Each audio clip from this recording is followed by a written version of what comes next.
तो क्लियर रूप से याद रखना कि ऊष्मा एक प्रकार की, देखो एक तरह से मान लो अपने आप में एक अलग टॉपिक है, बहुत अच्छा टॉपिक है दोस्तों रेलवे की दृष्टि से, और एग्जाम में निश्चित पूछा जाता है। मैं वो ही टॉपिक ले रहा हूं, एनसीईआरटी को तो ले ही लिया, मैं साथ में वो टॉपिक ले रहा हूं जो एग्जाम में बहुत पूछे जाएंगे रेलवे के अंदर। मैं आपको बताऊंगा कहां कहां से क्वेश्चन आते हैं आपको। सबसे बड़ी बात, ऊष्मा क्या है? तो मैंने कहा ऊष्मा एक प्रकार की ऊर्जा है। अरे क्या है? ऊर्जा। क्योंकि आपको सबको पता है, चाहे कार्य हो, चाहे ऊर्जा हो, चाहे ऊष्मा हो, तीनों के मात्रक समान होते हैं ना। तो ऊष्मा क्या है तुमसे कोई पूछे तो एक प्रकार की ऊर्जा है जो दो वस्तुओं के तापांतर के समय, जब एक वस्तु से दूसरे वस्तु में रूपांतरित होती है ना भाई, दो वस्तुओं में तापांतर है, कैसे? एक ठंडी है एक गर्म है, तो क्या होगा? जैसे मेरा हाथ ठंडा है, अगर इसी किसी गर्म चीज से मैं स्पर्श करूं तो गर्म से ऊष्मा मेरे हाथ में जाएगी। तो क्या होता है कि दो वस्तुओं के तापांतर के समय जब ये रूपांतरित होती है ना, अगर मैं बात करूं या ट्रांसफर होती है, उस स्थिति में ये ऊर्जा होती है। वो क्या होती है? ऊर्जा। वो क्या कहलाती है? ऊष्मा कहलाती है। अरे क्या कहलाती है? ऊष्मा। तो मैंने क्या बोला दोस्तों, बहुत सिंपल तरीके से याद रखना, आपसे पूछा जाए तो मैंने पहली बात तो बोली कि ऊष्मा एक प्रकार की ऊर्जा है। एक प्रकार की क्या है? ऊर्जा है। ऊष्मा एक प्रकार की ऊर्जा है जो दो वस्तुओं के तापांतर के समय,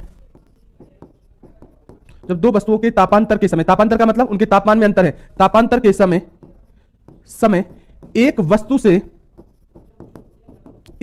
से दूसरी वस्तु में स्थानांतरित होती है, ट्रांसफर, स्थानांतरित होती है, तो यह ऊर्जा उस समय ऊष्मा कहलाती है। क्लियर है? लेकिन आप तो ये बात समझने की है, कोई रटने वाली बात नहीं है। आप तो इस बात को इस तरीके से याद रख सकते हो दोस्तों कि कोई तुमसे ये पूछ ले कि ऊष्मा क्या है, तो आप बोलोगे ऊष्मा एक प्रकार की ऊर्जा है। ऊष्मा के बारे में एक बात क्लियर रूप से याद रखना कि जो ऊष्मा है ना, ये किस पर निर्भर करती है? ऊष्मा पदार्थ के द्रव्यमान पर। पदार्थ के द्रव्यमान पर। आप कहोगे सर करेगी, बिल्कुल करेगी भाई। ये तो है कि अगर कोई छोटी चीज है जिसका द्रव्यमान है वो जल्दी गर्म हो जाएगी, जो बड़ी है वो लेट होगी। तो द्रव्यमान पर निर्भर करती है। द्रव्यमान तथा किस पर निर्भर करती है? ताप पर। किसी चीज को ताप देते हैं तो ही तो क्या होती है? ऊष्मा होती है। तो द्रव्यमान तथा ताप पर निर्भर करती है। द्रव्यमान तथा ताप पर क्या करती है? निर्भर। तो कभी भी पूछा जाए ऊष्मा किस पर निर्भर करती है, तो आप बोलोगे एक तो द्रव्यमान पर निर्भर करती है और एक बोलोगे किस पर निर्भर करती है? ताप पर। ठीक है, ये बात याद रख लेना। और सुनो काम की बात, ऊष्मा के बारे में एक बात सुनो। ऊष्मा के बारे में एक वैज्ञानिक ने और बताया जिसका नाम था जूल। जूल नामक वैज्ञानिक ने बताया कि ऊष्मा के बारे में, जूल नामक वैज्ञानिक ने बताया कि एक बात कही थी। जूल नामक वैज्ञानिक ने क्या बोला? क्या कि जूल ने यह बात कही थी कि कार्य को ऊष्मा में, कार्य को किसमें? ऊष्मा में, तथा की जगह लिख दो कार्य को ऊष्मा को, या ऊष्मा को कार्य में बदला जा सकता है। कार्य में बदला जा सकता है। तो कभी भी एग्जाम में पूछा जाए आपसे यह बात किसने कही कि कार्य को ऊष्मा में, ऊष्मा को कार्य में बदला जा सकता है, तो आप बोलोगे यह बात जूल नामक वैज्ञानिक ने कही। क्लियर है? तो हमेशा कैसे, इसका मतलब हुआ कि W समानुपाती Q है। W समानुपाती क्या है? Q। कार्य को ऊष्मा में अगर ये बढ़ेगा तो ये बढ़ेगी, ये बढ़ेगा तो ये बढ़ेगी। क्लियर है? इसका मतलब इन दोनों को जब बराबर में लिखूंगा तो एक आएगा JQ आएगा। क्या आएगा? JQ। W क्या है मेरे दोस्त यहां पर? आप बोलोगे सर W यहां पर कार्य है। Q क्या है मेरे दोस्तों? आप कहोगे ऊष्मा है, हीट है। ठीक है। और J क्या है? तो आप बोलोगे J ऊष्मा का यांत्रिक तुल्यांक है, मैकेनिकल कांस्टेंट है। क्लियर? और इस J बराबर क्या होता है? तो आप बोलोगे J बराबर W/Q होता है। कभी भी याद रख लेना, एग्जाम में पूछेगा कि ऊष्मा का यांत्रिक तुल्यांक क्या होता है? J बराबर W/Q। कहने का मतलब कार्य व ऊष्मा के अनुपात को ऊष्मा का यांत्रिक तुल्यांक कहते हैं। देख लो, ऊपर क्या है? कार्य, नीचे क्या है? ऊष्मा। इन दोनों का क्या होगा? अनुपात। क्या कहलाएगा? ऊष्मा का यांत्रिक तुल्यांक। ठीक है, अब मेरी बात को सुनना गौर करके। अब मैं तुमसे एक बात पूछ रहा हूं, ठीक है, जो आप बहुत बार गलती करते हो। पहली बात, अगर तुमसे कोई पूछे, पहला क्वेश्चन, ऊष्मा का मात्रक क्या होता है? क्लियर? बोलो क्या बोलोगे आप कहोगे सर ऊष्मा का मात्रक होता है जूल होता है। अरे क्या होता है? जूल। किस पद्धति में होता है? तो आप कहोगे MKS में होता है। क्लियर? लेकिन कभी भी पूछा जाए ऊष्मा का CGS पद्धति में मात्रक, कौन सी पद्धति में? CGS पद्धति में मात्रक क्या होता है? तो मेरी बात दोस्तों बहुत इंपॉर्टेंट है, ऊष्मा का CGS पद्धति में मात्रक अर्ग नहीं होता है दोस्तों। कभी भी पूछा जाए ऊष्मा का क्या होता है, तो हमेशा याद रखना, आप सबको पता होगा ऊष्मा का CGS पद्धति में मात्रक होता है कैलोरी, कैलोरी, कैलोरी। क्लियर है मेरी बात? तो हमेशा याद रख लेना इस बात को।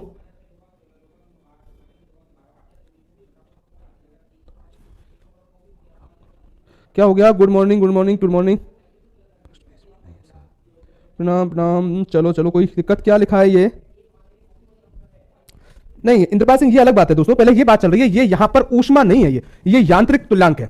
समझ में आई? ये J बराबर W अपन Q है, ठीक है ना? ये अलग अगर मैं बात करूं तो ये ध्यान रखो क्या चीज है। अब मेरी बात यहां तो एक कंडीशन बनी कि जूल नामक वैज्ञानिक ने ये कहा कि कार्य को ऊष्मा को कार्य, मतलब दोनों बात एक सेम है, W बराबर W समानुपाती Q, वैसे भी सेम है, आपको पता है इसका भी मात्रक जूल और इसका भी क्या है, जूल है।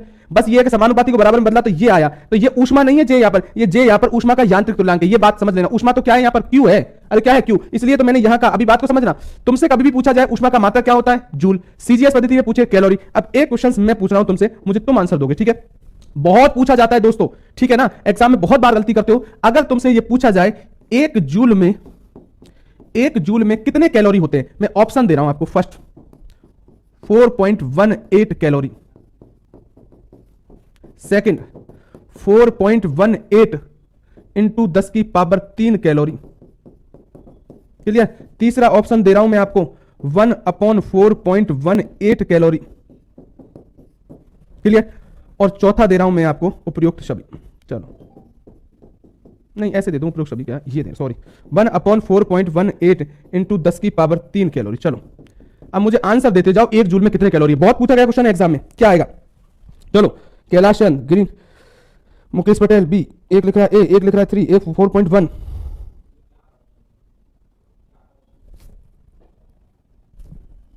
ए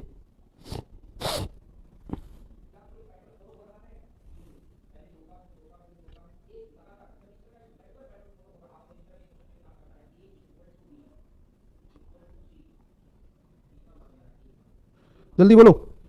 ए दीपक मीना, बी ठीक है 4.183, सी महेश जांगीर, ये कौन है? सुशील। अब देखो आप क्या है, तुम अब मेरी बात को सुनो। कहने का मतलब कुछ लोगों की एग्जाम 28 को भी है और कुछ लोगों की चलती चलती एग्जाम मार्च तक है। अब देख लो आप कहते हो सर सवाल बताओ, है ना? या आप सोचते हो सब बहुत कुछ बताओ हमको, फिजिक्स में हमको तो सब कुछ आता है, तुम तो ऐसी चीज पढ़ा दो जो आप एग्जाम में तुम पढ़ोगे तो तब ना दोस्तों, जब तुम चीजों का भी समझ। आपको क्या लग रहा है अभी, तुमको ऐसा लग रहा है हर चीज हम पढ़ जाएंगे तो वो चीज हम पे जरूर हो जाएगी, नहीं होगी दोस्तों। मैं आप सब भी कह रहा हूं, मैंने इसलिए एक बात कही थी फिजिक्स में कि बहुत कहते हैं सवाल कराओ सवाल कराओ सवाल कराओ, बहुत से लोग कहीं से भी कहते हैं, बहुत कराते नहीं, मैंने लेकिन मैंने ये भी कहा था कि तुम कितने भी कर लेना, कोई छोटा मोटा सवाल ही आया तो ही तुम कर पाओगे, और लेकिन अगर सवाल घुमा दिया ना तो तुम पे वैसे भी नहीं होगा। ये मैं पहले भी कह रहा हूं, ये बात सही है। बहुत कोई 1 या % कोई लड़का है ना 1 2 4 करके आ जाए, वो अलग बात है कि वो अपने लेवल पे करके आ रहे हैं, उनको दिमाग है उतना, ठीक है, वो बात को बहुत जल्दी समझ पा रहे हैं। अब देखो ये क्वेश्चन बहुत बार आता है, ये क्वेश्चन इस बार रीट में भी आया था, मैंने सेम क्वेश्चन लिखा है, इस बार रीट में भी आया था। अब मैं रीट क्यों लिखा, मैंने इसलिए नहीं लिखा कि आपको रीट जैसे बाहर के लोग हैं बिहार वगैरह के उनके लिए बता दूं, राजस्थान के अंदर टीचर्स की एग्जाम होती है रीट, वहां पर ये क्वेश्चन आया। मैं इसलिए बोला रीट, इस रीट में वो लड़के बैठे हैं जिनको साइंस में बीएससी करके बैठे होते हैं, समझ में आया? बीएससी करके बैठे, इसका तो समझते हो कि वो पेपर रूप से, जैसे आपका बैच है इसमें तो आर्ट्स के भी लड़के, वहां तो पूरे बीएससी है, लेकिन बहुत लोगों ने गलती की। क्यों? ये फिजिक्स है दोस्तों। फिजिक्स में क्या होता है कि हम चीजों को बहुत बार करते हैं। अब देखो तुमको क्या पता, वही बात कर रहे हो तुम, फिर मैंने बात बोला तुमसे 10 बार कहा मैंने गौर देना गौर देना गौर देना, तुम क्या कर रहे हो? तुमको यह पता है कि 4.18 होता है, 4.18 है। अब तुमको यह पता नहीं क्या होता है, ये तुमको पता है, तुम कैसे पढ़ रहे हो मैं बता दूं, यही दिक्कत कर रहे हो तुम। ऊष्मा होती है, ऊष्मा में एक 4.18 है, बात समझ लो, ऊष्मा में एक 4.18 है। तू साला कुछ भी पूछ, मैं तो 4.18 ही दूंगा। क्या तुमको ये पता है क्या पूछेगा वो तुमसे? ऐसा थोड़ी ऊष्मा में कुछ भी आए, तो तुमने तो वही कर रखा, कार्य में तू कैसे भी पूछ शून्य होता है। अरे हमेशा शून्य थोड़ी होता है कार्य, कि तुम हाँ सवाल तुमने क्या कर रखा है, सवाल ज्यादा है स्पीड में देखे तो शून्य वाले ज्यादा है, थोड़ा शून्य देखे आना है आंसर। ऐसे ही तुमने क्या कर रखा है, ऊष्मा में 4.18 आ रहा है। नहीं दोस्तों, आपने क्या किया, इसका आंसर जाएगा सी। 1 2 लड़कों ने लिखा है, ठीक है ना? तो क्या होता है एक बात, अब जो लोगों अब तो पल्ले पड़ती आ रही है धीरे धीरे, लेकिन ऐसा थोड़ी एग्जाम में मैं थोड़ी रहूंगा बगल में जो तुम्हारा एक पीछे से दूंगा, तुम कहोगे गुरुजी हाँ ये पूछा, ऐसा थोड़ी होगा, नहीं होगा। इसलिए 1 जूल में पूछा जाए ना तो आप बोलोगे 1/4.18 कैलोरी होता है। इसका मतलब क्या, या तो ये लिखा मिलेगा, जरूरी नहीं है फिर पागलपन दे देना। इसको हल भी करके तो लिख सकता है, जैसे आपकी बुकों में लिख रखा है 0.24 कैलोरी, ये भी लिख सकता है इसको हल करके। अब तुम फिर वही गलती करते हो कि तुमको 1/4, जैसे बुक में तो 0.24 है, मतलब तुमने ध्यान नहीं दिया आया कहां से था। और अगर पूछे दोस्तों कि 1 कैलोरी में कितने जूल होते हैं, अब तुम्हारा आंसर आया 4.18 जूल। समझ में आ गया दोस्तों? अब थोड़ी करोगे हाँ, अभी रोने वाली सिंबल बनाने से कुछ नहीं होगा, पेपर में नहीं बनेगी सिंबल, ठीक है, कमेंट नहीं होगा। मैंने कोई ऐसा चीज नहीं पूछा था जो तुमको नहीं, मैंने वो चीज पूछी है जो तुमको आती है। अभी तुम मात्रक में ये चल रहा है काम, बस इतना सा। अब क्या कहेगा, तुम सोचते हो बहुत भयंकर भयंकर नहीं आएगा, उसको पता है जूल पता है कैलोरी, अब थोड़ा सा ही घुमा के इतना सा पूछ लेगा, मात्रक को इधर उधर कर देगा तुमसे, ठीक है। अगर कहे 1 किलो कैलोरी में, 1 किलो कैलोरी में कितने जूल होते हैं, तब बोलोगे 4.18 इंटू 10 की पावर 3 जूल होते हैं। चलो, अरे सही बात है क्या? ठीक है ना, बात समझ में आ रही है ना आपको? कोई चीज को देखो दोस्तों, आप, मैं फिर बोल रहा हूं, गलती यही कर रहे हो, आप चीजों को बहुत कम दिमाग लगा रहे हो अगर पूछा जाए, लेकिन ऐसे काम नहीं चलेगा अगर पूछा जाए। एक होता है देखो, एक ये बहुत जगह मिल जाता है आजकल, 1 VTHU, इसको बोलते हैं ब्रिटिश थर्मल यूनिट। अगर पूछे जाए 1 VTHU बराबर क्या होता है, तब क्लियर रूप से याद रख लेना दोस्तों, ये होता है ब्रिटिश थर्मल यूनिट। इसको क्या बोलते हैं मैं लिख दूं पहले, ब्रिटिश थर्मल यूनिट बोलते हैं BTU को, थर्मल यूनिट। वैसे तो नहीं पूछना चाहिए, लेकिन कहीं कहीं लिखा मिल जाता है, अगर पूछ ले तो आप दे देना 1 B2H2 बराबर होता है 252 कैलोरी होता है, ठीक है ना। लेकिन मैं तो तुमसे ये कह रहा हूं, तुम तो इन तीनों को याद रख लेना। मैं फिर बोल रहा हूं, ये इस बात को मत सोचो कि इस बार ये पूछे, इसका मतलब ये है कि हमसे अब से हम इन संबंधों को पढ़ेंगे, तब हम ध्यान, तुम क्या करते हो, संबंध तो पढ़ रहे हो अभी भी, तुम ये नहीं देख रहे हो कौन किस में कन्वर्ट हो रहा है, कौन किस में कन्वर्ट होता है। एक न्यूटन डाइन में हो रहा है कि डाइन न्यूटन में हो रहा है, जूल अर्ग में हो रहा है कि अर्ग जूल में होता है। ये मत देखो 10 की पावर 7 होता है, 10 की पावर क्या होता है 7, क्या होता है 10 की पावर, एक जूल में 10 की पावर 7 अर्ग होते हैं, ये नहीं होते एक अर्ग में जूल होते हैं। तो पूछे तो 10 की पावर -7 होगा, बस ये बात सुना। इतना बोल के भी तुम गलत करके आ जाओ ना। अब देख लो, तुम पूरे रेलवे में अगर ऐसे क्वेश्चन आ जाए, मैं कह रहा हूं सब लड़के गए काम से, चीज तो छोटी थी, तुम तो लग रहे थे भारी भरकम चीजों के बारे में। भारी भरकम तो वैसे भी नहीं होगी, जो हो रही है वो गलत नहीं हो जाए। मैं फिर बोल रहा हूं आपसे, अगली बात सुनो। ये तो मैंने आपको दोस्तों किसके बारे में बताया, ऊष्मा के बारे में बताया, जो आपको कितने लोगों के क्या, ठीक है ना। चलो ये तो मैंने आपको बताया, ठीक है ना, बिल्कुल सही है। तो अब आप काम की बात को सुनना। एक होती है दोस्तों ऊष्मा, और एक क्या होती है, मैं इधर से लेता हूं, विशिष्ट ऊष्मा।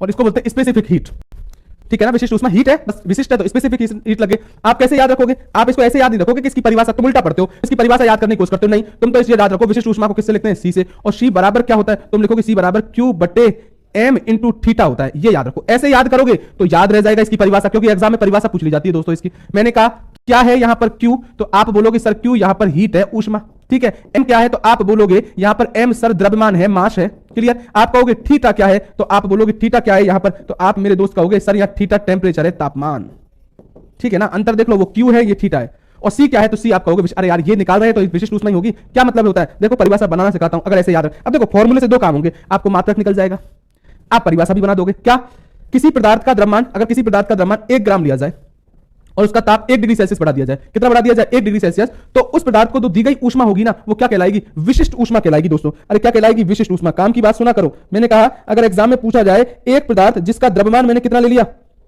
मैंने एक पदार्थ जिसका 1 ग्राम द्रव्यमान लिया और इसका ताप 1 डिग्री सेल्सियस बढ़ा दिया जाए, तो इस पदार्थ को दी गई, देख लो इधर से, ये द्रव्यमान 1 ग्राम लिया, ये थीटा ताप है, तो 1 डिग्री सेल्सियस बढ़ा दिया, तो इसको दी गई क्या क्यू ऊष्मा, क्या कहलाएगी, विशिष्ट ऊष्मा। तो क्या बोला मैंने, एक पदार्थ ये लो जिसका द्रव्यमान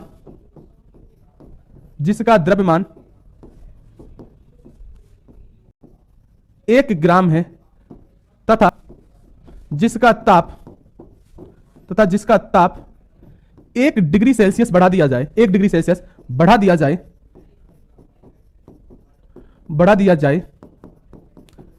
तो उस पदार्थ को दी गई ऊष्मा विशिष्ट ऊष्मा कहलाती है, विशिष्ट ऊष्मा कहलाती है, ठीक है ना। ये आपको, अब देखो एक बात समझना, आप, मैं आपको पता कुछ चीजें रहेंगी जो आप खुद पढ़ सकते हो, जैसे आपको मैंने कहा कोई चीज उदाहरण है, प्रश्न के उदाहरण, ये सब आप पढ़ सकते हो। मैं टॉपिक भी बोल रहा हूं जिनको तुम कुछ भी समझ नहीं सकते, जो तुम पढ़ सकते हो, जो चीज तुम नहीं पढ़ सकते हो वो इंपॉर्टेंट बात होती है, ठीक है ना। क्योंकि साइंस मैंने आपको पहले बता दिया, जैसे कुछ लोग कहते हैं, देखो सुनो, आप क्या करते हो मैं आपको बताऊं, साइंस का आपका सिलेबस तो फिक्स है नहीं, सिलेबस तो उसने कहा 10वीं तक का सिलेबस है, ठीक है। अब क्या होता है, ऐसे नहीं होता भाई, उसमें क्या होता है, चाहे कितनी भी पूछ ले आपको, कितनी भी साइंस, तो इसे 2 साल अगर मुझसे पूछे साल भर पढ़ा लो, इसको चलती रहेगी, ऐसा नहीं। तो लेकिन हम क्या लेंगे, एनसीईआरटी बेस मानेंगे कि 90% इसमें से टच हो जाना चाहिए, काम हो जाना चाहिए, और होगा भी यही, 99% आपका यहीं से आएगा। कोई 1-2 क्वेश्चन आएंगे, उसके लिए थोड़ा चलते फिरते कोई भी चीज को देख लिया करो, ठीक है ना। ये बात ध्यान रखा करो, ऐसी चीजों के बारे में मत सोचा करो सर ये आप क्या करते हो, कुछ लोग सर हमको कोयला नहीं पढ़ाया, अरे कोयला तुम क्या पढ़ो, पीट लिग्नाइट इनको तुम पढ़ नहीं सकते, घर बैठ के पढ़ सकते हो, ऐसी चीजों को तुम पढ़ लिया करो, ये ध्यान रखा करो। इसके टीचर के भरोसे मत रहा करो, क्योंकि मैंने आपको पहले बताया टीचर के पास इतनी चीजें आपको पढ़ाने के लिए साइंस के लिए कि वो इन चीजों को पढ़ाने लग गया ना, कोयला तो तुम समझ लो ना, फिर तुम्हारी पढ़ाई बेकार गई, तुम्हारे कुछ काम का टॉपिक आ गए। तो इसलिए मैं आपको वो चीजें ले रहा हूं। तो आप ये याद रखो कि किसी पदार्थ का 1 ग्राम द्रव्यमान लेकर उसका ताप 1 डिग्री सेल्सियस बढ़ा दिया जाए, तो उसको जो ऊष्मा दी गई है वो विशिष्ट ऊष्मा कहलाती है। ऐसे याद करो, पूछेगा परिभाषा, ठीक है। फॉर्मूला याद कर लिया, एक क्वेश्चन आपसे पूछा जाएगा दोस्तों क्या, कि विशिष्ट ऊष्मा का मात्रक, बहुत इंपॉर्टेंट है दोस्तों, याद रखना। अब की साल भी मात्रक आएंगे, ऐसा नहीं है कि मात्रक नहीं आएगा, बिल्कुल आएगा। क्या आएगा, हम सोच के क्या चले, हम सोच के ये भी कह सकते हैं कि आपको इस बार भी पूछ ले कार्य का मात्रक जूल है, लेकिन उससे आप ये सोचोगे आपका एक तरह से पढ़ाई खराब हो गई, इतनी मेहनत मैंने कराई आपने की, लेकिन आप पूछो अब वो क्या चाहेगा, वो अगर मुझसे पूछा जाए तो तुमसे ये पूछेगा कोई अच्छी चीज का मात्रक, जिसके बारे में, अब देखो अगर विशिष्ट ऊष्मा का मात्रक तुमसे एग्जाम में पूछा ना, तो मेरे दोस्तों आप 100% याद रख लो, जिन लोगों को फॉर्मूला याद रहेगा ना, वो एग्जाम में जल्दी से मात्रक दे पाएंगे और 100% सही दे पाएंगे, और जिनको याद नहीं रहेगा रट के जाएंगे, वो कोई ना कोई कर देंगे। देखो सुनो, विशिष्ट ऊष्मा का मात्रक क्या है, ऊपर क्या है ऊष्मा, तो आपने क्या लिख दिया जूल, नीचे क्या है द्रव्यमान, तो आपने क्या लिख दिया किलोग्राम, इनटू नीचे क्या है ताप, तो नीचे लिख दिया केल्विन। देख लो, आप देख लो, कोई दिक्कत है किसी को होनी तो नहीं चाहिए, मेरे हिसाब से बात समझ में आ रही होगी तो अपने आप कर दोगे। मैंने क्या बोला कि ऊपर क्या है मात्रक जूल, क्योंकि ऊष्मा का मात्रक जूल, नीचे क्या है किलोग्राम, इनटू ताप का एसआई पद्धति में आगे पढ़ाऊंगा, आगे टेंपरेचर जरूर पढ़ाऊंगा, एक क्वेश्चन बहुत अच्छा आता है टेंपरेचर में, ताप में से पैमाने पढ़ाऊंगा आपको, ठीक है ना, ये बात याद रखो। तो जूल बटे किलोग्राम इनटू केल्विन, ये किसका मात्रक है, तो आप कहोगे सर विशिष्ट ऊष्मा का मात्रक होता है, ठीक है। और क्या याद रखोगे विशिष्ट ऊष्मा में, अगर कभी पूछा जाए सर्वाधिक विशिष्ट ऊष्मा किसकी होती है मेरे दोस्त, तो याद रख लेना, आप सबको पता है सर्वाधिक जो विशिष्ट ऊष्मा होती है वो द्रवों में हमेशा, अगर मैं बात करूं द्रवों में हमेशा किसकी होती है, पानी की होती है। अरे किसकी होती है, पानी, जल की। कितनी होती है, एक होती है।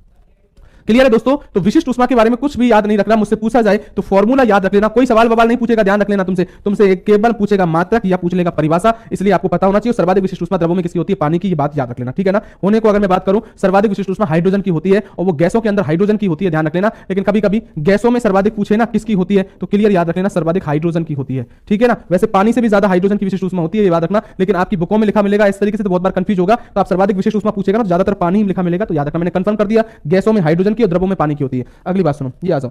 अगर इसके बाद आता है, ये रेलवे में बहुत क्वेश्चन पूछा जाएगा, मेरी बात को सुनो। ऊष्मा का असामान्य प्रसार क्या होता है, क्या बिल्कुल होता है, क्लियर है।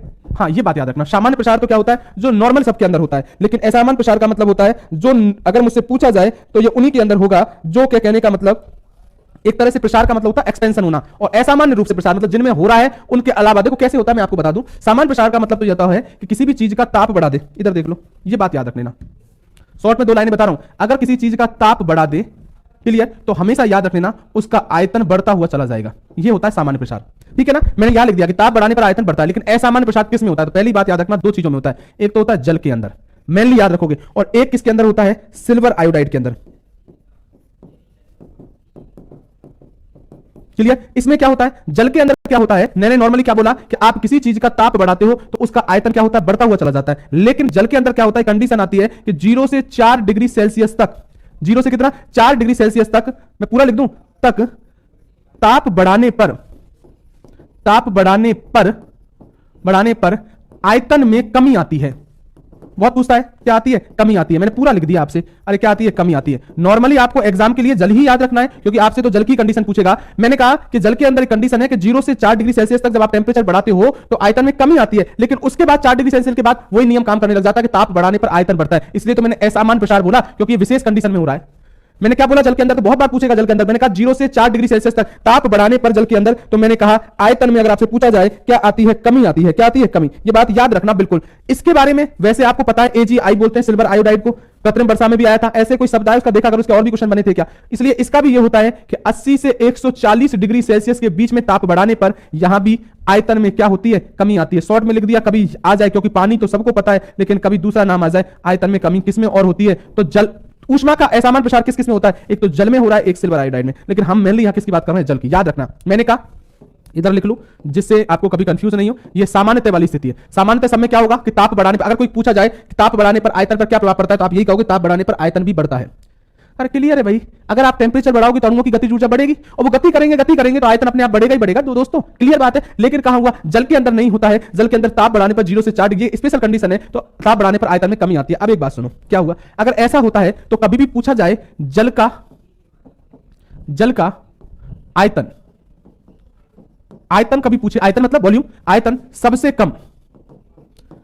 कम किस ताप पर होता है, सबसे कम किस ताप पर होता है, तो आप बोलोगे 4 डिग्री सेल्सियस पर होता है। अरे सही है, क्योंकि 0 से 4 डिग्री सेल्सियस पर जाने पर आयतन में कमी आ रही है, सबसे कम कितने पर होगा, 4। और अगर पूछे जल का, ये एग्जाम में बहुत पूछा गया है आपको रेलवे का, जल का सर्वाधिक घनत्व कितने पर होता है, तब क्लियर रूप से याद रखोगे कि सर्वाधिक घनत्व मतलब डेंसिटी कितने पर होती है, तब आप करोगे 4 डिग्री सेल्सियस पर होती है। आप कहोगे क्यों, तो मैं आपको एक काम करता हूं, यहीं बीच में एक शब्द लिखवा दूं जिससे आपको क्लियर याद रखना। एक शब्द लिखा, पहले ये लिखवा दूं, अलग से लिखने की जरूरत नहीं है, क्योंकि एग्जाम में कभी कभी घनत्व पूछ लिया जाता है, मैं बीच में ही सेट कर देता हूं इस घनत्व को। घनत्व मतलब डेंसिटी,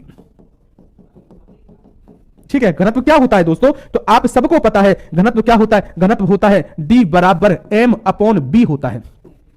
क्या है दोस्तों, D होता है, यहां पर सबको पता होना चाहिए, D यहां पर घनत्व को प्रदर्शित कर रहा है, डेंसिटी को प्रदर्शित कर रहा है। M किसको प्रदर्शित कर रहा है, तो आप कहोगे द्रव्यमान को प्रदर्शित कर रहा है। और V क्या है, तो याद रखना वेग नहीं है, वॉल्यूम है, वॉल्यूम जिसको क्या बोलते हैं, आयतन बोलते हैं, ठीक है। तो वैसे परिभाषा लिखने की जरूरत नहीं आपको, द्रव्यमान व आयतन के अनुपात को घनत्व क्या बोलोगे आप, घनत्व क्या होता है, तो आप बोलोगे द्रव्यमान व आयतन का अनुपात होता है। सोच लो, मैं एक साथ आपको बहुत कुछ बातें बताते जा रहा हूं। द्रव्यमान घनत्व क्या होता है? द्रव्यमान व आयतन का अनुपात होता है। क्लियर? इसका मतलब d बराबर m अपॉन b। अगर तुमको द्रव्यमान पता हो, आयतन पता हो, तो किसी भी चीज का क्या निकाल दोगे? तो हमेशा याद रखना, आप क्या निकाल दोगे? घनत्व निकाल दोगे। काम की बात जिसके लिए मैंने इसको लिखा है वो है इसका मात्रक। मेरी बात याद रखना दोस्तों, घनत्व का मात्रक मोस्ट रहेगा, एग्जाम में बहुत पूछा जाएगा। क्यों? ये भी ऐसा मात्रक है जिसको तुम डायरेक्ट नहीं रट पाओगे। मैं अब भी कह रहा हूं, इस मात्रक को भी आप डायरेक्ट नहीं रट पाओगे एग्जाम के अंदर। आप उन लोगों को ज्यादातर याद रहेगा जिन लोगों को ये फॉर्मूला आता है। क्या लोगों के द्रव्यमान का क्या होता है? तो आप कहोगे द्रव्यमान का मात्रक किलोग्राम। आयतन को बोलते हैं मीटर क्यूब, बोलते हैं मीटर क्यूब। चलो, ये हो गया घनत्व का मात्रक।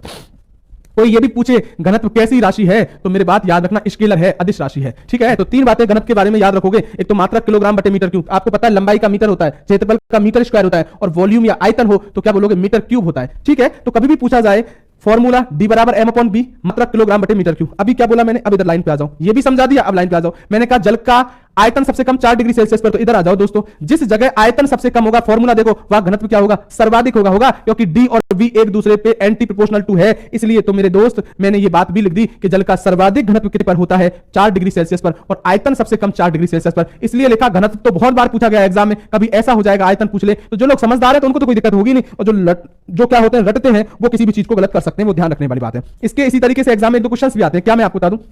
पहला क्वेश्चन मैं तरीका बताता हूं आपको। एग्जाम में कभी कभी ये पूछा जाता है, मैं आप आंसर मुझे देना, कि एक पानी का पाइप है, पानी का पाइप है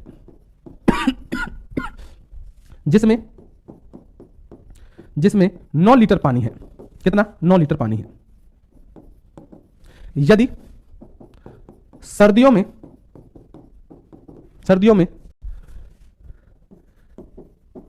पाइप का पानी जम जाता है, आप सबको पता है सर्दियों में पाइप पे पानी जम जाता है, इसलिए तो पाइप फट भी जाते हैं जल्दी से, जम जाता है, तो पानी का आयतन होगा। पानी का क्या पूछ रहा है? आयतन। ऑप्शन 9 लीटर, ऑप्शन 8 लीटर, तीसरा ऑप्शन 10 लीटर। ठीक है, बताओ। चौथा 15 लीटर। आंसर दो, क्या आएगा? अरे मुझे आंसर दो, क्या होगा? मैंने सवाल लिख दिया आपको, मुझे तो आंसर दो।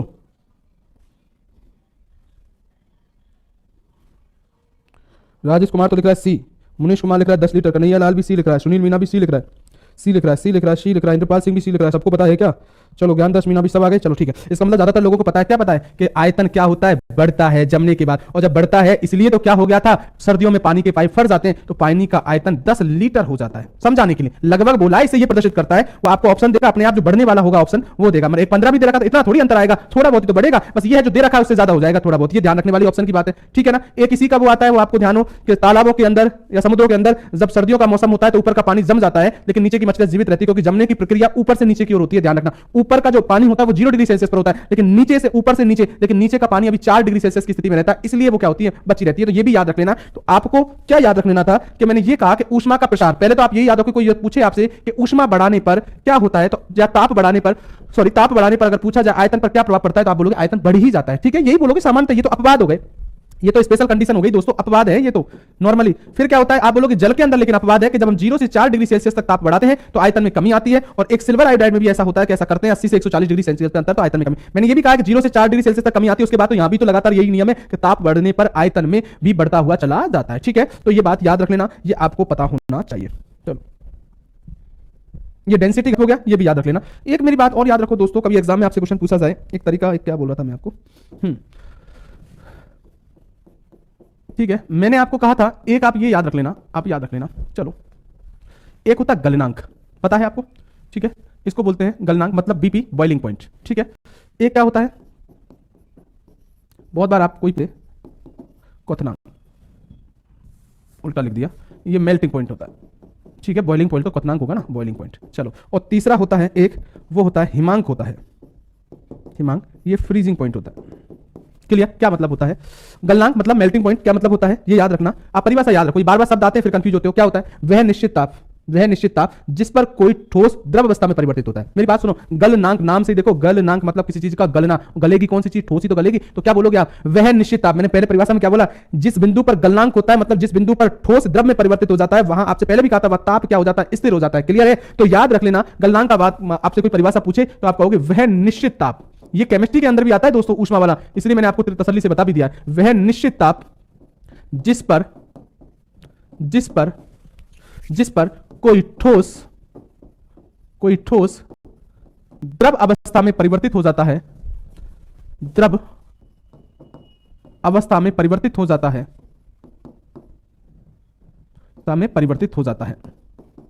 ठीक है, इतना लिख दूं तो वो क्या कहलाएगा, वो निश्चित ताप क्या कहलाएगा, तो आप कहोगे गलनांक कहलाता है। ये याद रख लेना, अगर पूछा जाए जल का गलनांक कितना होता है, जल का, पानी का पूछेगा आपसे जल का गलनांक, आप कहोगे सर और चीजों का, तो ऐसे रटा नहीं जाता कि आप सब चीजों के रटने बैठोगे, नहीं, सामान्यतः जल की बात करो, जल का गलनांक कितना होता है, तो आप बोलोगे 0 डिग्री सेल्सियस। 0 डिग्री वो सेल्सियस ताप है जिस पर अगर मैं बात करूं बर्फ जल में परिवर्तित हो जाती है, ठीक है। अगली बात, पहले क्वथनांक को छोड़ रहा हूं, पहले मैं हिमांक ले रहा हूं। हिमांक मतलब फ्रीजिंग पॉइंट, मतलब किसी चीज का जमना, किसी चीज का क्या जमना, तो जमने का मतलब क्या है, उदाहरण, ठीक है, जमने का मतलब क्या है, वह निश्चित ताप, यहां भी जिस पर, अब देखो जमना, जिस पर द्रव किसमें परिवर्तित है, ठोस, अरे जमाओगे किसको, द्रव को ही तो ठोस में, तो याद रख लेना इसका मतलब क्या होता है, वह निश्चित ताप। अभी मैं इसको क्यों लिखवा रहा हूं मैं आपको बताऊंगा, ये ध्यान रखने वाली बात है, सबसे इंपॉर्टेंट ताप, वह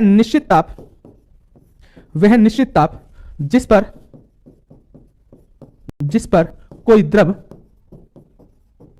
द्रव ठोस अवस्था में परिवर्तित होता है, ताप जिस पर कोई द्रव ठोस अवस्था में परिवर्तित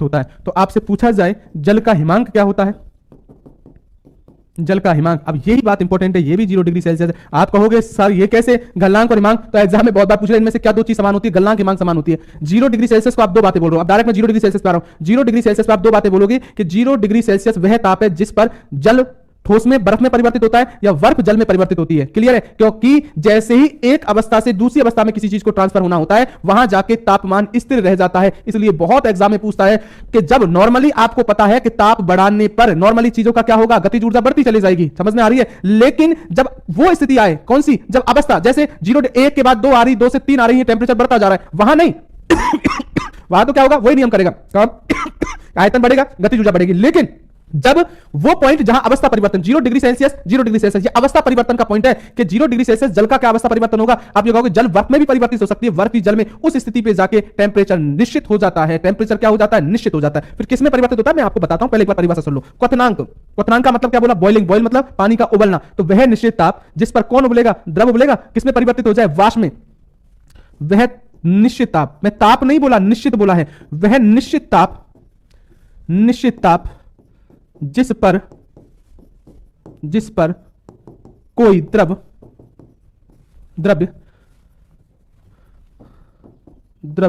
वाष्प अवस्था में परिवर्तित होता है।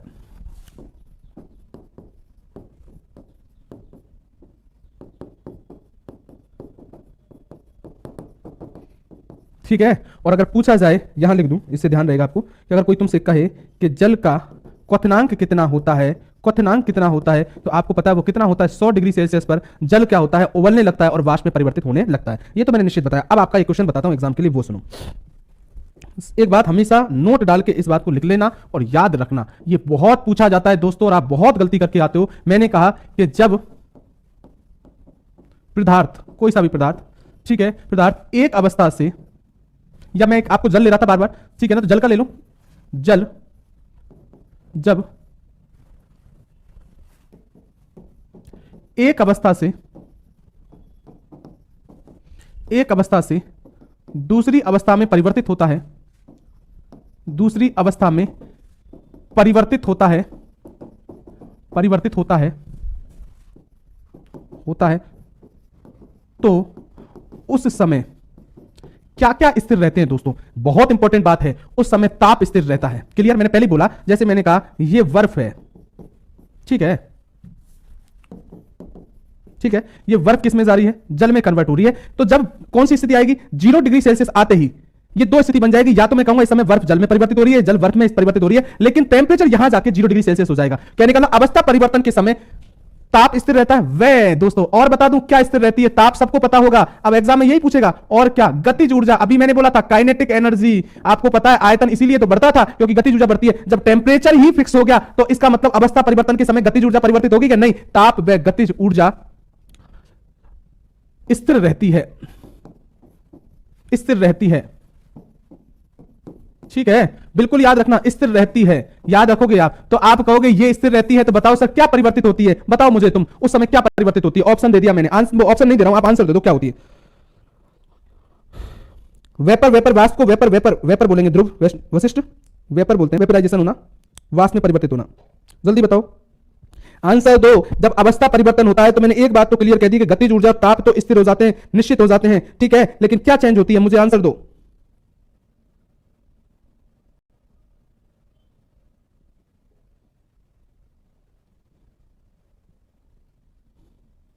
अरे अवस्था तो परिवर्तित हो रही है, ऐसे नहीं भाई, क्या परिवर्तित होती है। गुप्त ऊष्मा नहीं, गुप्त ऊष्मा तो वो है जो उसमें दी गई, वो अलग बात है। गुप्त ऊष्मा क्या परिवर्तित होती है मुझे बताओ। अवस्था तो परिवर्तित हो रही है, मुझे ये नहीं बताओ, मुझे ये बताओ क्या होती है। एक लिख रहा है आयतन, जब आपको पता है दोस्तों गतिज ऊर्जा ही मैंने नहीं की तो वॉल्यूम कैसे हो जाएगा। इस समय वॉल्यूम की बात मत करो, देखो एक बात सुनो, कुछ लिखे हैं यहां, देखो वो अलग स्थिति थी दोस्तों, पानी यहां ये मत देखो। तो तब ताप में गतिज ऊर्जा स्थिर रहती है, अगर मुझे पूछा जाए तो ये याद रखना। आयतन तो चलो वो होगा जमने के बाद 9 लीटर से, ठीक है वो ठीक है, लेकिन क्या इस समय में जो पूछना चाह रहा था वो कुछ लोगों को पता हो सकता है, वैसे किसी ने लिखा नहीं, स्थितिज ऊर्जा परिवर्तित होती है,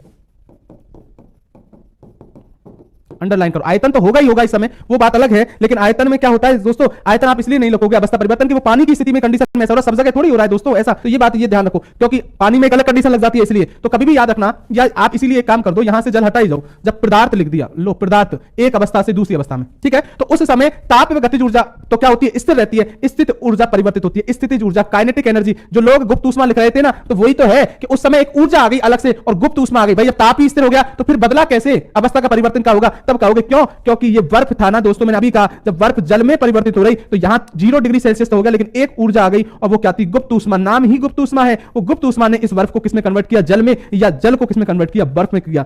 दोनों अगर मैं बात करूं तो ये बात हमेशा याद रख लो, ये बात होती है। तो इसका मतलब तुमको क्या मिला, तुम एक बात हमेशा याद रखना बहुत इंपॉर्टेंट है कि जब पदार्थ एक अवस्था में दूसरी अवस्था में परिवर्तित होता है तो उस समय क्या क्या स्थिर रहते हैं, ताप और गतिज ऊर्जा तो निश्चित होती है उस समय, लेकिन स्थितिज ऊर्जा क्या होती है, परिवर्तित। इसी से आपको क्वेश्चन मिला, क्या मिला वो सुनो, मैं नए पेज में ले लूं, ध्यान रखना, ये भी बहुत इंपॉर्टेंट है दोस्तों। क्या, गुप्त ऊष्मा, ये केमिस्ट्री में भी है टॉपिक दोस्तों, आपको ध्यान हो तो जब पदार्थ की अवस्थाएं पढ़ते हैं तब आता है, इसलिए ये ऊष्मा केमिस्ट्री में भी आती है, फिजिक्स में इसलिए इंपॉर्टेंट होती है। यही मैंने सब कुछ बता दिया है आपको, इनमें से कोई ना कोई पूछेगा। लेटेंट हीट,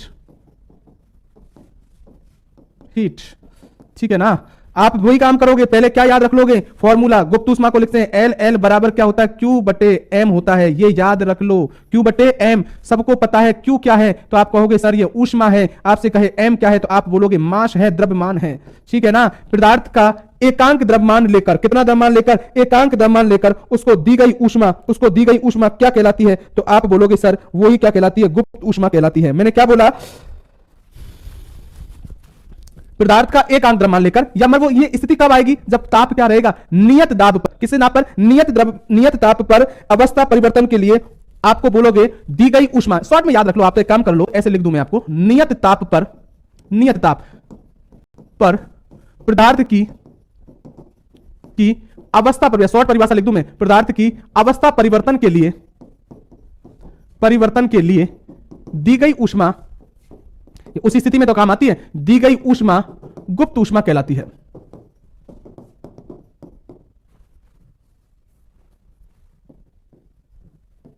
दी गई ऊष्मा क्या कहलाती है, आप बोलोगे गुप्त ऊष्मा कहलाती है।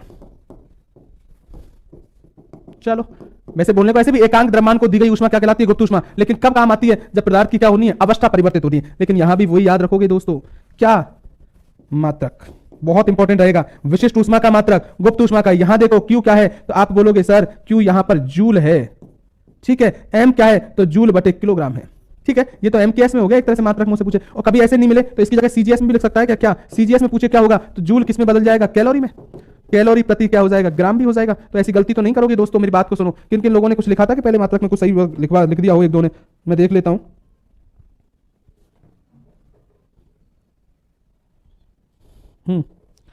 ठीक है, कैलोरी प्रति ग्राम या किलो कैलोरी ग्राम या जूल प्रति किलोग्राम, ठीक है ना। तो ये बात याद रखो, ये बात बिल्कुल याद रख लो दोस्तों। एग्जाम, अब देखो तुम क्या फायदा मिला, तुम मात्रक बनाना सीख गए, लेकिन मात्रक बनाना तब सीखे हो दोस्तों पहले एल बटे। अब देखो तुम क्या करो, एक जगह फॉर्मूले लिख लो, एक जगह देख लो, जितना टाइम है उसको यूज लो, या जल्दी जल्दी से याद करो कि एल बराबर क्यू अपॉन एम होता है, विशिष्ट ऊष्मा सी बराबर क्यू बटे एम इंटू थीटा होता है।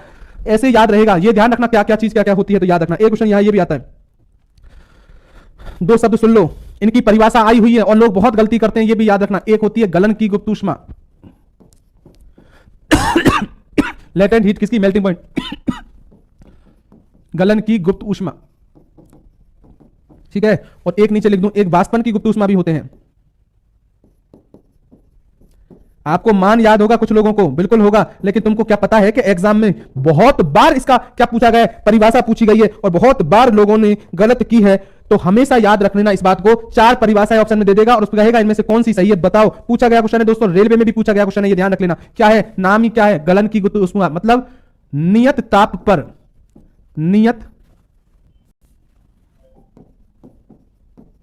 नियत ताप पर ठोस के, अब गलन है तो ठोस ही तो द्रव में बदलेगा, ठोस के एकांक द्रव्यमान को, द्रव में, द्रव मतलब लिक्विड, द्रव में परिवर्तित करने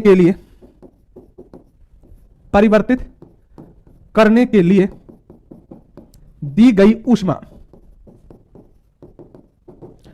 गलन गुप्त ऊष्मा कहलाती है।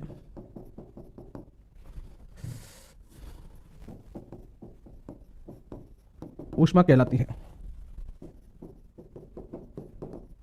ठीक है। अगर पूछे एग्जाम में गलन की गुप्त ऊष्मा, परिभाषा याद रखना, ये तो पूछता ही है कि गलन की गुप्त ऊष्मा का मान क्या होता है, तो आप बोलोगे सर 80 कैलोरी प्रति ग्राम होता है।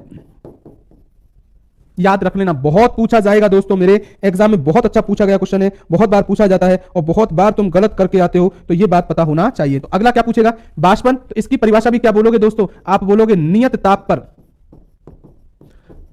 अब किसको बदलोगे? द्रव के, अरे यहां तो वाष्प में क्या परिवर्तित होगा? द्रव के एकांक द्रव्यमान को वाष्प में, वाष्प मतलब वेपर में, वाष्प में परिवर्तित करने के लिए, परिवर्तित मतलब चेंज करने के लिए दी गई ऊष्मा बाष्पन की गुप्त ऊष्मा कहलाती है। होता यही है दोस्तों, बहुत बार आप ये तो याद रख लेते हो, लेकिन जब कभी एग्जाम में परिभाषा आएगा इसको ध्यान नहीं दोगे ना, तो आप एग्जाम में गलती करके आ जाते हो। एग्जाम की बात आती है, अगर तुमसे ये पूछे कि वाष्पन की गुप्त ऊष्मा का मान क्या होता है, मैं इधर लिख दूं क्या? वाष्पन की गुप्त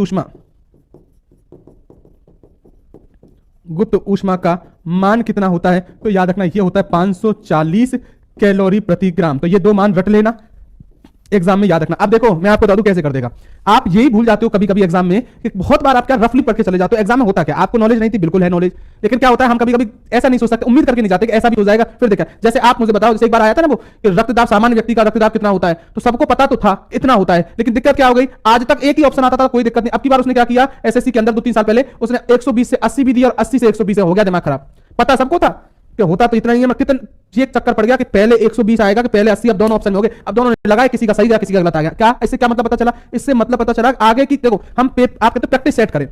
प्रैक्टिस सेट का मतलब क्या होता है? आप क्वेश्चनों की तैयारी आप रटने की कोशिश करते हो, रटने से कोई फायदा नहीं होगा, रिपीट तो कोई 1-2 क्वेश्चन होगा। बात आती है ये सोचा करो कि अगर ऐसा पूछ सकता है तो आगे इसको कैसे क्या क्या घुमा के पूछ सकता है, या इस तरीके का पेपर आता है, इस तरीके की मुझे तैयारी, पेपर्स देखने का तरीका ये होता है कि हम तैयारी का लेवल बढ़ाएं, ऐसे पूछने की संभावनाएं बढ़ रही है, यहां से सवाल बनते हैं तो अगली बार यहां से भी बनेंगे। कैसे? अब क्या हुआ, इसको क्यों समझाया? अगर आपसे ऐसा हो जाए 80 दे दो ऑप्शन में, 80 जूल प्रति किलोग्राम भी तो दे सकता है और 80 कैलोरी प्रति ग्राम भी। मैं फिर बोल रहा हूं बहुत गलती करके आओगे तुम अगर ऐसा आ जाए ऑप्शन में, और होगा किसी ना किसी दिन, उठा के देख लेना। इसलिए याद रखना 80 कैलोरी प्रति ग्राम है, क्योंकि देखो यहां 2 लिखवा रखे थे मैंने, ये जूल प्रति किलोग्राम है और ये कैलोरी प्रति ग्राम है, तो जूल प्रति किलोग्राम नहीं है, ये कैलोरी प्रति ग्राम है, ठीक है। आपको ध्यान हो, एक बार पलायन वेग का मान आया था 11.2 किलोमीटर प्रति सेकंड और 11.2 मीटर प्रति सेकंड भी दे दिया था एक बार दोनों ऑप्शन में, तब भी बहुत लोग गलत करके आए थे। तो ये बात याद रखो, ये इन्हीं चीजों पर मैं आपको जोर देता हूं कि जो आता है वो आता है, जो किसी भी सूरत में गलत नहीं होना चाहिए, ठीक है। तो याद रखो। एक और सुनो, ये बहुत पूछा जाता है रेलवे के अंदर, और वो क्या है दोस्तों, आप सबको पता है, वो है ऊष्मा संचरण की विधियां।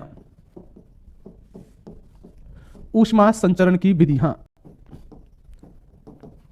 ठीक है। ऊष्मा संचरण मतलब ट्रांसमिशन होना, ठीक है, मेथड विधियां है, तो याद रखना। आप सबको पता होगा एक विधि होती है जिसका नाम फर्स्ट विधि है, जिसको बोलते हैं चालन। 2-3 पॉइंट है, याद रख लेना। चालन क्या मतलब है? कंडक्शन,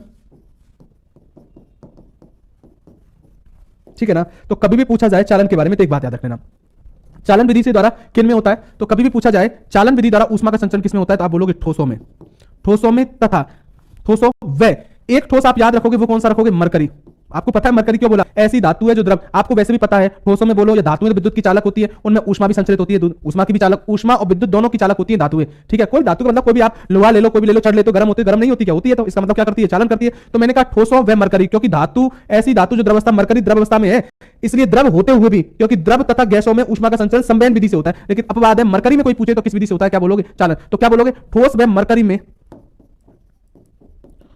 ऊष्मा का संचरण। बस इतना लिख दूं, पूरी लाइन लिखने की जरूरत नहीं है। कहने का मतलब किस विधि से होता है? तो आप बोलोगे चालन। चालन विधि में क्या होता है? चालन विधि के अंदर क्या होता है मैं आपको उदाहरण के बताऊं। एक लोहे की छड़ है, मैंने उसको आग के सामने, एक लंबी छड़ थी लोहे की, मैंने आग के सामने आगे से गर्म किया, आप कुछ देर बाद देखोगे पूरी छड़ गर्म हो जाएगी। इसका मतलब क्या हुआ? इसका मतलब ये हुआ, देखो ये लोहे की छड़ है, ये लो छड़ हो गई, इस पर आपको पता है छड़ है, ठोस है, तो कणों से मिलकर बनी है, लेकिन ठोसों के अंदर कण क्या होते हैं? पास पास होते हैं, इस तरीके से बिल्कुल सटे हुए होते हैं, ऐसे गैप नहीं होगा एक्चुअल में। तो ये देखो, ये तो मैंने बता दिया, क्योंकि मिला दूंगा तो फिर तुमको पता कैसे चलेगा कण है। तो क्या होता है जब ये कण गर्म हुआ, इसने इसको ऊष्मा दे दी, इसने बगल वाले को दे दी, इसने इस बगल वाले को दे दी, इसने इस बगल वाले को दे दी, क्या ये पहला कण उठ के ऊपर नहीं गया? ये ध्यान रखना, काम बात कीजिए। इसलिए याद रखना इस बात को, बात समझ लेना कि ऊष्मा संचरण जब चालन विधि से होता है तो कण अपनी स्थान से गति नहीं करता, केवल ऊष्मा को अपने बगल वाले कण को ट्रांसफर कर देता है, जिसके कारण पूरा क्या हो जाता है? छड़ क्या हो जाती है? गर्म। तो इसका मतलब क्या है? चालन में, इस विधि में कण अपने स्थान से गति नहीं करता है,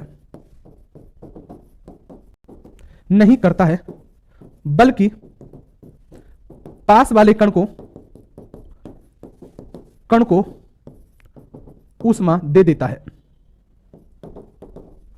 क्लियर है बात? तो याद रखना ठोस व मरकरी में ऊष्मा का संचरण से, कहने का मतलब यहां तो चालन विधि के द्वारा उनमें ही होगा ऊष्मा का संचरण, जो ठोस होंगी जिनमें ऊष्मा का ट्रांसफर। कैसे? जैसे वो कहते हैं ना, एक अपन चीनी मिट्टी का प्याला होता है, चीनी मिट्टी के कप में चाय पीते हैं, और एक लोहे के कप में या कुछ स्टील का पीते हैं, तो अंतर यही होता है, वो जल्दी से गर्म हो जाता है, क्योंकि चालन विधि से बगल वाला कण दूसरे को दे देता है। ये उदाहरण इसी के आते हैं। एक वो आता है एक्समो प्रजाति के लोग दो बर्फ की दोहरी परत में रहते हैं। ठीक है ना? क्यों आप कहोगे सर ये बर्फ में रहेंगे तो अंदर ये बर्फ बन गई, ठीक है, इसके अंदर रहते हैं, छोटी सी वो बनाते हैं गुफा, आपने कभी ज्योग्राफी पढ़ा होगा। तो क्या होता है, सिंगल परत में नहीं रहते दोस्तों, दोहरी परत में रहते हैं। दोहरी से क्या होगा, इनके बीच में क्या आ जाती है? वायु आ जाती है, दो बर्फ की परतों के बीच में क्या आती है? तो क्या होता है, इनके द्वारा जो हीट उत्पन्न होती है वो बाहर नहीं जा पाती ना, तो उस स्थिति में क्या होता है, क्योंकि वायु क्या होती है? कुछ चालक होती है, तो वो हीट बाहर नहीं निकल पाती। इसलिए अगर मैं बात करूं बर्फ की दोहरी परतों के बीच रहते हैं, जो चालन का उदाहरण आता है। ठीक है ना? अगला बात पास करूं, फिर मेरी बात को सुनना। एक होती है चालन, तो एग्जाम में बहुत पूछेगा कि ठोस तथा मरकरी में, कोई एक पूछ लेगा ऊष्मा का संचरण किस विधि से होता है? चालन। दूसरा इसमें आता है, दूसरा अगर मुझसे पूछा जाए, एक होती है संवहन विधि।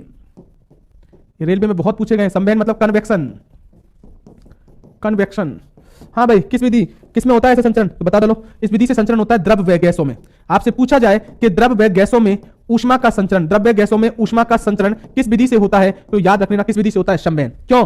अब इसमें अपना कण स्थान बदलते हैं, बिल्कुल बदलते हैं। इसमें क्या होता है आप मैं बता दूं, आपने वो एक कोई बर्तन लो, पात्र लो, भगोनी वगैरह लेते हैं अपन, उस पात्र में जब पानी को गर्म करते हैं, ये पात्र लिया, इसमें ये जल ले लिया आपने, नीचे लो, तुम भी क्या याद रखोगे, ये लो, ये मैंने कोई बर्नर लगा दिया, मतलब इससे लो आ रही है, आग आ रही है, मान लो, मानना पड़ेगा, मैं बोलूंगा तो ठीक है। ये गर्म हो रहा है पानी, तो ये क्या होगा कि ये कण गर्म होते हैं, गर्म होते ही आपको एक बात समझ लेना, ये कण जब गर्म हुआ तो गर्म होते ही कण क्या हो जाता है? हल्का हो जाता है, उसका घनत्व कम हो जाता है, हल्का हो जाता है तो ये ऊपर जाता है। ठीक है, और इसका स्थान लेने के लिए ठंडे कण नीचे आते रहते हैं। क्लियर? अब मेरी बात सुनो, इसलिए हम काम करते हैं कि अगर कभी इसके ऊपर एक प्लेट ढक दी जाए तो ये हल्के ऊपर ऊपर जाते हैं और प्लेट से टकराकर फिर ठंडे हो जाते हैं, भारी होकर, इसलिए फिर वो द्रव में परिवर्तित होकर पानी दोबारा नीचे इसी में आ जाता है। इसलिए इसके कई उदाहरण है, आपको बता दूं संवहन के। मतलब इस विधि में आप एक बात समझ गए कि संवहन विधि में कण क्या करता है? गति करता है। समझ में आ रही है बात? एक स्थान से दूसरे स्थान पर जाता है। इसी का उदाहरण है वो फ्रिज है ना, फ्रिज इसी सिद्धांत से ठंडा होता है एक तरह से, संवहन विधि से। संवहन विधि का मैंने आप फ्रिज ठंडा, क्योंकि फ्रिज की जो फ्रीजर होता है, फ्रीजर वो ऊपर बनाया जाता है, आप सबको पता है क्यों?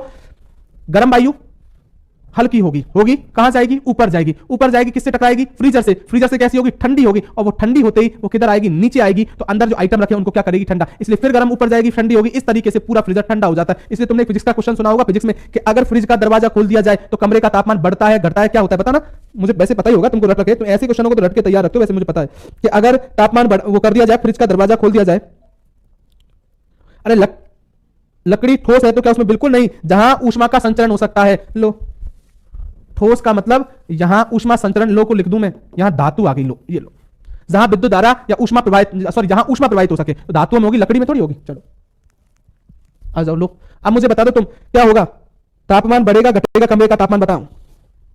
बढ़ेगा ना, ये तो सबको पता है बढ़ेगा क्योंकि उलट रखा है, लेकिन बात क्यों बढ़ेगा? देखो क्योंकि आप ये बात समझ में आ गई होगी आपको दिमाग क्या कोई फ्रिज में कोई ऐसा साइंटिफिक नहीं अंदर से वो अंदर ठंडी ठंडी नहीं दोस्तों, वो तो कैसे ठंडा हुआ था, गर्म कण ऊपर गए वो ठंडे हुए और फिर ठंडे कण नीचे आए तो वातावरण आपका गेट तो बंद था फ्रिज का तो वो क्या हो गया ठंडा। अगर आप दरवाजा खोल दोगे तो जो गर्म कण ऊपर जाते हैं वो गर्म कण कहां आएंगे बाहर, और बाहर आके बताओ क्या करेंगे, वो तो गर्म कण थे ना कि ठंडे, वो ठंडा करेंगे कि कमरे का तापमान बढ़ाएंगे घटाएंगे, बढ़ जाता है बढ़ जाता है। ठीक है, तो ये बात याद रख लेना कि द्रवों व गैसों में ऊष्मा का संचरण किस विधि से होता है, संवहन। आपको ध्यान हो तो मैंने बल्ब पढ़ाया था, बल्ब, और मैंने कहा था बल्ब के अंदर एक फिलामेंट होता है टंगस्टन का।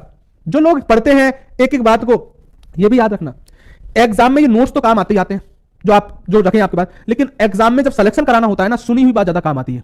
आज तो हम ऑनलाइन में है, ठीक है, ऑनलाइन के जमाने में तुम सुन रहे, ऑफलाइन में भी मैं हमेशा कहता हूं कि बच्चे 500 बैठे होते हैं, 500 कैसे बैठे सबकी अपनी अपनी मर्जी, कोई दिमाग लगा रहा है कोई नहीं लगा रहा है, लेकिन मैं हमेशा ये कहता हूं कि एग्जाम में सिलेक्शन लेना होगा ना जिस दिन, उस दिन आपका लिखा हुआ तो सब रख लेते हैं, उस दिन जब कोई क्वेश्चन घुमा के आएगा उस दिन वो सुना हुआ कितना सुना है तुमने। ठीक है, आज आप मोबाइल में पढ़ रहे हो, कितने लोग दिमाग से पढ़ रहे हैं, आधे टिक टिक टिक कमेंट पे ध्यान है कौन क्या लिख रहा है, आधे को ये ध्यान नहीं है कि संबंध क्या बता, आधे ये देख रहा कोई लिख तो नहीं रहा, कुछ देख लूं मैं रह जाऊं, ऐसी ज्ञान की बात कोई कमेंट में लिख रहा हूं मैं ही रह जाऊं, सारा और दुनिया पढ़ जाए। ठीक है, सर की बात तो अपना और भी पढ़ लेंगे, अगली साल दोबारा भी तो रेलवे आएगी, दोबारा भी तो एग्जाम देंगे, तो आधे से दिमाग तो किस रहता है कोई लिखने, और आधे से तो ये मेरा कोई लड़की तो कमेंट नहीं लिख रही, मैं रह जाऊंगा, इसका पहले जवाब तो मैं दूंगा, हाँ पीडीएफ में ही भेज रहा हूं, वो तैयार बैठ रहा था, कोई ऐसा आ जाए बस मैं ही मामला खराब हो गया।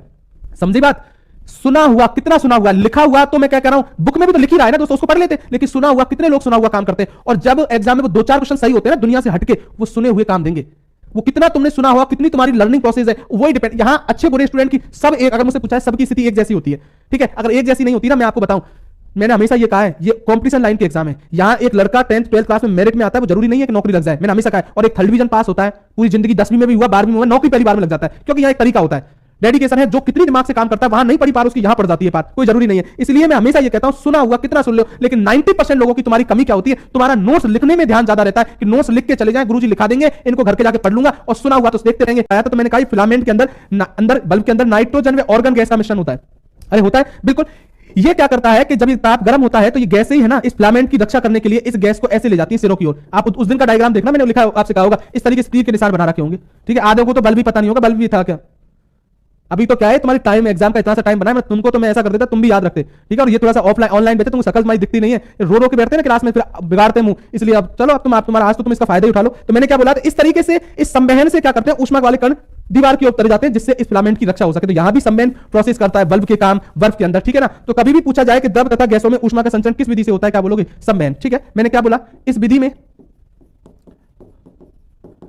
विधि में गर्म कण हल्के होकर ऊपर उठते हैं तथा उनका स्थान लेने के लिए ठंडे कण नीचे आते हैं, ठीक है। इसे मैं ये लाइन से समझा पा रहा हूं, आपको ये बताना चाह रहा हूं कि यहां कण क्या कर रहे हैं, गति कर रहे हैं। एक बात ये भी याद रखना कि पृथ्वी जो गर्म होती है ना, पृथ्वी गर्म किस विधि से होती है, तो पृथ्वी गर्म संवहन विधि से होगी, संवहन विधि से होती है।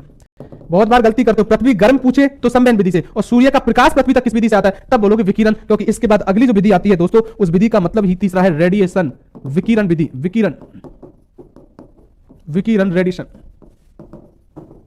ठीक है। यहां सबसे इंपॉर्टेंट बात पॉइंट पकड़ा करो, ये नहीं है कोई चीज रट रहे हो। देखो संवहन में द्रव्य गैसों में हो गया, यहां किस में हो गया, ठोसों में या धातु ठोस होती है, बात सुन लो। लेकिन यहां क्या होता है कि यहां माध्यम की आवश्यकता नहीं होती है। कहने का मतलब सबसे इंपॉर्टेंट क्वेश्चन, इस विधि में, किस विधि में, विकिरण, इस विधि में ऊष्मा संचरण के लिए माध्यम की आवश्यकता नहीं होती है।